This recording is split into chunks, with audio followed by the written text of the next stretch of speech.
welcome back to another episode of the Everyday Joy podcast. I'm your host, Ash Couchman, and I cannot wait to find moments of joy with you today. If you've been loving the pod all week, don't forget to give us a review. Make sure to follow us on Instagram, join the Facebook group. You can also subscribe on YouTube if you want to. We're going to dive right into today's words to live by. Proverbs 27:17, as iron sharpens iron, so one person sharpens another. Jacqui? Ash. I would say in the scheme of things, you're quite a good sharpener. Oh, right back at you. Quite the sharpener. Quite the sharpener. Quite the good sharpen. Jack, you are one of those people that I think everyone needs a version of you in their life. Oh, in the sense Ash. of you are kind, compassionate, but you also are so good at keeping people accountable, telling people the truth in love. You're like the epitome of this verse. And I'm just so grateful that I get to have you to myself. That's awesome. Thank you so much. But it's That's truthful. a really lovely thing but it's to say. truthful. Yeah. And I think that, I don't really know any of your friends in your, world outside of work. But I think that they would probably say the exact same thing, because being sharpened, it's not always easy. It takes accountability. It takes being willing to be teachable, being willing to learn. And also it takes wanting to learn and wanting to grow. And I think that this verse is just such a great picture of how we need people around us that will refine us in a really good way. Yeah. And you are that. Thank you. That's really lovely. It's so true. I think I became really conscious of it at some point, of how you deliver that kind of, sharpening. Yep. Maybe after some failed attempts. Love that. Love it. And being told, actually, you're being a bit harsh. And then going, oh, yeah, I was actually trying to be loving. Maybe I should think about how, watch my tone, how I, But here's what I'm hearing in that, though, is that someone was sharpening for you in order for you. Like you need people to have the boldness in good friendships and good relationships to speak things into your life when you need to hear them. Yeah. You can't live a friendship. It's like if you literally imagine sharpening iron, or I imagine more sharpening swords or knives or whatever. Yeah. It's like they need to bump into each other. They need to make contact in order for it to be sharpened. Yes. And I think that if we live a life in avoidance of bumping into the people closest to us, we actually won't, grow, but we also won't deepen our relationship with them either. Oh, absolutely. And you think about even just the word sharpen, right? It implies that something is sharp. Yeah. And what do we do when something sharp comes up against us? Yeah. Ouch. Yeah. Oh, that hurt. Totally. Hopefully it doesn't go too deep. Yes. Yeah.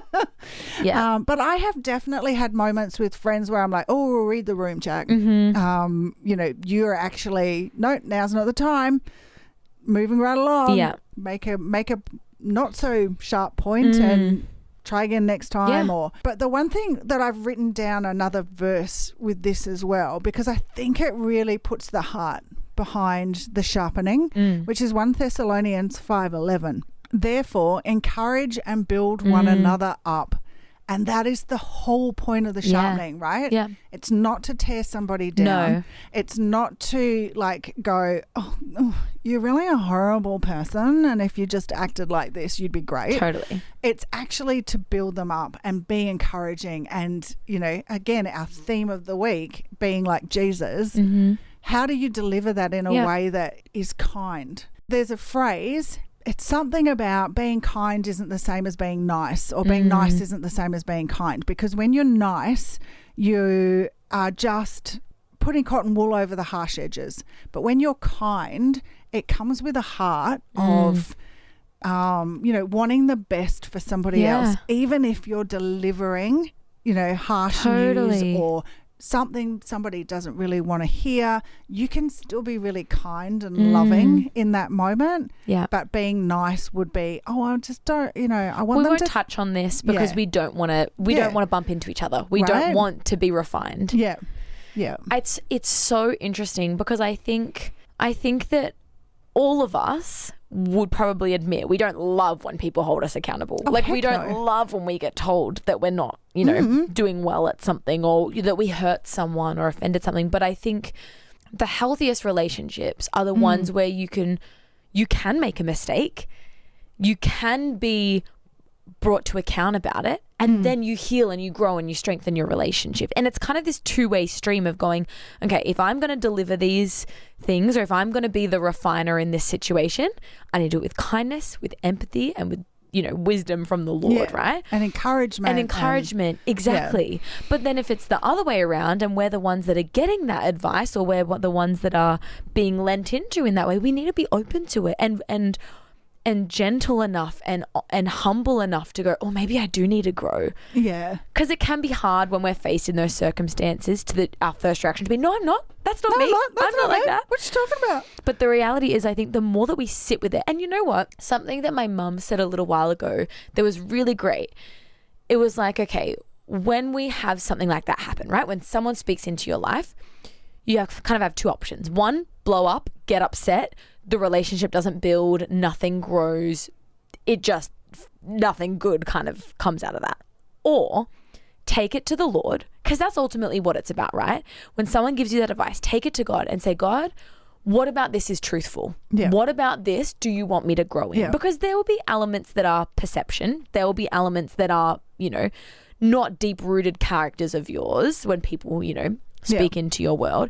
But you actually have to go, okay, Lord, what can I learn from this? What can I grow from this? How do I lean into this? Yeah. And also, how do I not get offended by this when someone leans in? Because it is easy. Yeah. Oh, it's so easy to do. And quick shout out to Mrs. Owen, just for raising the beautiful Ash. Oh, they're amazing. I feel very blessed. My parents are, quick side tangent, we went to the Help Me, I'm a High School Parent event with the light the other day, and I went on my own. It was so funny. I sat there and I was like, my parents did all of this. Like, oh, that's awesome. I was like, I kind of gave my parents a slow clap the whole show, the whole time the event was on. I was like, good job, guys. I was like, and you didn't have social media. Yeah.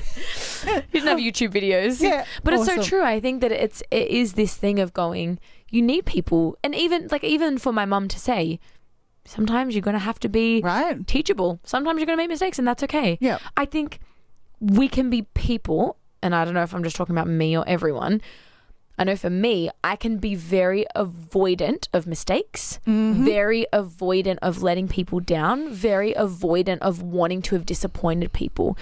To the point where I actually think that's where a lot of the anxiety I deal with comes from, is thinking about how people perceive me, how people do all these things. And it comes to that point of, I don't want to be in that place of, unfortunately, maybe it actually comes down to this. I don't want to be at the point where someone has to go, yes, Ash, you need to be more like this, or Ash, you should be better at this, or Ash, you did this wrong. Yeah. I think I live in avoidance of it sometimes, which in itself doesn't sound like a bad thing, because you'd go, oh, you're going to try and live in a way that's, you know, not upsetting you miss people. Opportunities to precisely grow and to, yeah. And sometimes I think, you know, we need to have those moments, and we need to get good at apologizing, and we need to get good at being vulnerable and being open. We even had a situation the other day, I felt so bad, just like a church situation where I made a call that probably wasn't the best call before a worship set, and I had to go and I had to apologize to some of our team members. I had to go apologize to the production person, and it doesn't feel nice, but I knew I had to. Like, I knew it was the right thing to do. Yeah. But it's about being refined, and also having people around you that you allow to speak into your world in that way. And I think there's definitely a requirement or a need to be discerning in that. Correct. And that's what I meant by taking it to the Lord. Like, don't just be like, oh, I'm a terrible person. Yeah. Definitely take it to the Lord, particularly, and you will know if something's spot on. Yes. Your spirit will come into agreement with it even before your brain has processed it. Yeah. At the same time, if something is, you can be offended and you can be grated by something, but it still be right. Yes. But at the same time, your spirit will tell you, actually, hang on a minute. I actually don't know if this is actually coming from somebody else's context or somebody else's filter, and they're projecting a little bit onto me. Yeah. So there's a call to be discerning there as well. Yeah. It's such good advice, Ash, to always take it to the Lord. Yeah, yeah. Always back it up. Yeah. If you're really struggling with it, take it to somebody who normally does speak into your life in that way. Totally. Because you will find that the people who know you best do that in the best way possible, and they do it because they know and love you. Yes. And they do it in the way that they know you will hear it. Now, you're not going to hear it all the time. Sometimes it's just ouchy. Yeah. You know, I like to refer to myself as a recovering perfectionist. So when somebody tells me that I haven't done something perfectly, it's taken me a long time to go, you know what? That's okay. I didn't do that perfectly. I made a mistake. And then you can take accountability for that and try to get better. But you have to have the open heart. It's exactly what you were saying. And that failure doesn't mean that you aren't good. Failure doesn't mean that you aren't doing well. Failure is actually a sign of you trying, and you learn and you grow so much more in that. And I feel like we could do a whole podcast episode on just like failing and giving things to God, because we all deal with that. Maybe we should, I have mentioned a couple times, we should do some special episodes where it's like free for all. We just chat about some of these big things. But yeah, I am totally in. I've had the best week with you, Jack. I have had the best week. Thank you so much, Ash. I'm so happy you are back. If you tuned in midweek and you haven't listened to Monday's episode, we've got some great news. Jack is back. Find out. Listen to Monday's episode.